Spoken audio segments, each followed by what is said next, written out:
Hello everyone, this is Mohan Royal. I am very happy to see you all in one more video. Today we are going to see about the steering mechanism. This is our mechanism. Unfortunately, I couldn't be able to get all the parts from the internet. The parts which you are seeing right now, this I have downloaded from the internet and few were created by us. Afterwards, I have modified the parts for my convenience to match as much as possible to simulate the mechanism. Let me show you what are the parts currently available here. I will show you only the LH side. The RH will be same as the LH except the knuckle lever.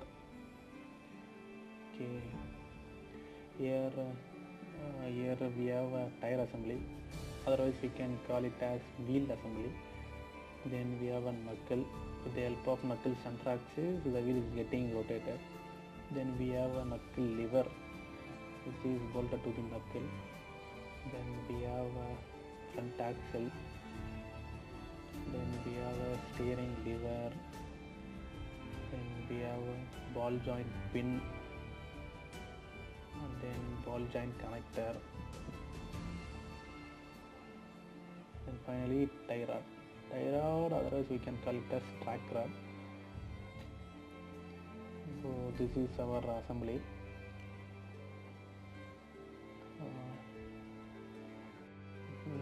Yes, we can start our simulation. Currently we are in assembly design workbench, so I'm going to start a digital mockup, then DMU Kinematics.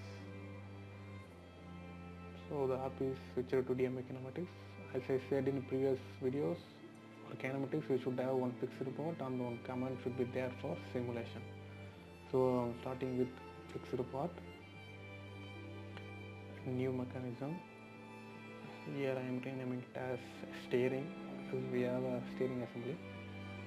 Then OK. Then we need to select the base part. Here I am fixing the front axle. If you see here, the mechanism is created under the application node. It will come under the tree structure. You can see joints, commands, everything.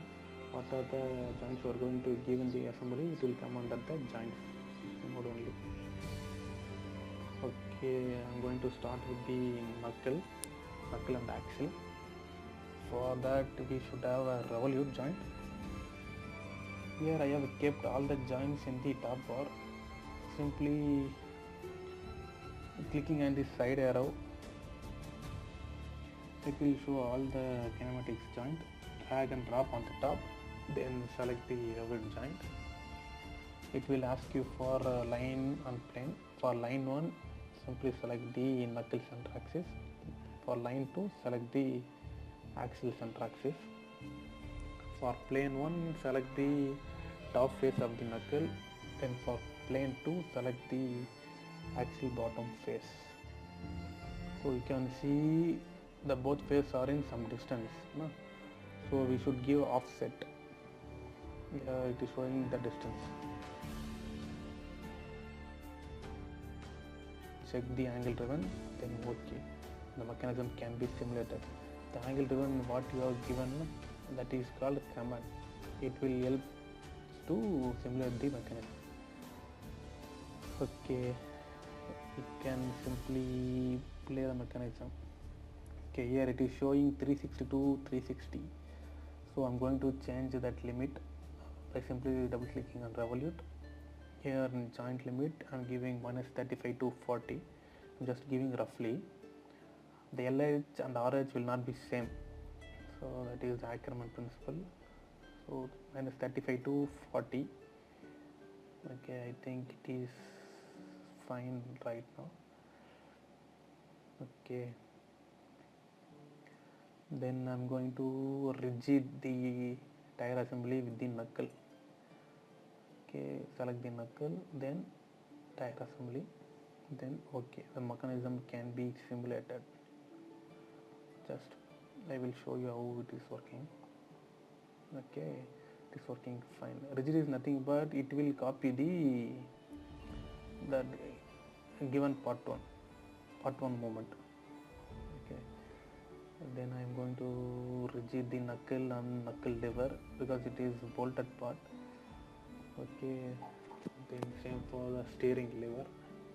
This also will get bolted to the knuckle, so it will copy the same movement of knuckle. then the ball joint pin, that also will get rigid to the steering lever. Then okay, the mechanism can be simulated.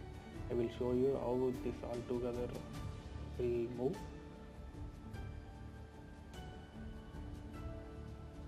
Okay, this is how it will done. We set then close. Then for this we should have spherical joint. For that we should have the points, so I'm just enabling the points by simply going to settings. Here we have a spherical joints, so select the spherical joint, then select the point. It's taking the ball joint connector, so I'm just hiding that ball joint connector. Then we need to select the ball joint pin. The mechanism can no longer be simulated. So I'm just unhiding it. Here you can see the degree of freedom 3. The degree of freedom should be 0 for proper assembly. It will automatically come to 0 by doing remaining joints.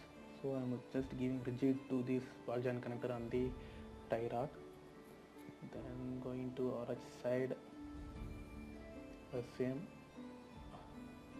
rigid to the tie rod and the ball joint connector. Then okay. If you see here, both the ends of the tie rod are connected with the ball joint, but we are not supposed to give a spherical over here, because in Catia V5 we should give spherical in one end and the another end should be an universal joint. If you are using Catia V6 or 3D experience, you can go with the spherical on both the ends, but if you are using Catia V5 you should go with spherical and the another side should be universal joint. So I'm going with universal. It is asking for spine 1, I am selecting the center axis, then spine 2. It should be perpendicular for the spine 1. And okay. Now the degree of freedom change it to 5. Don't bother about that. Then I go to rigid joint. I am giving rigid to ball joint and the steering lever. Then rigid to steering lever to knuckle. Then okay. Then I'm going to give a revolute joint for the knuckle. Okay, revolute joint. Then select the center axis of the knuckle, then center axis of the axle, top face of the knuckle, then bottom face of the axle. And don't forget to select the offset, otherwise the knuckle will move, the assembly will get collapsed.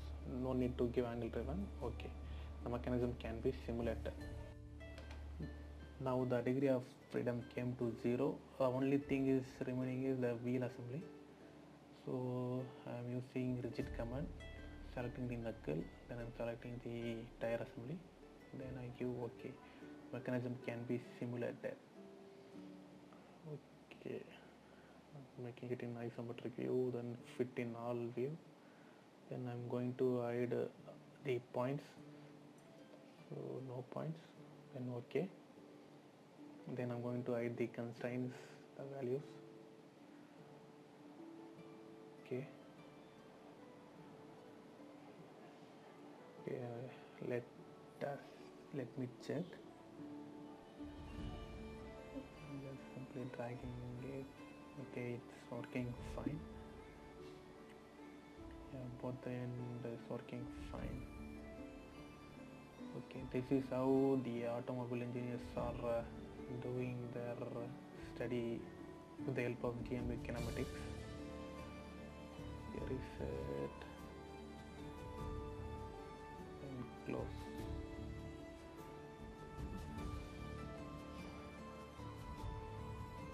Okay guys, this is all about our mechanism today.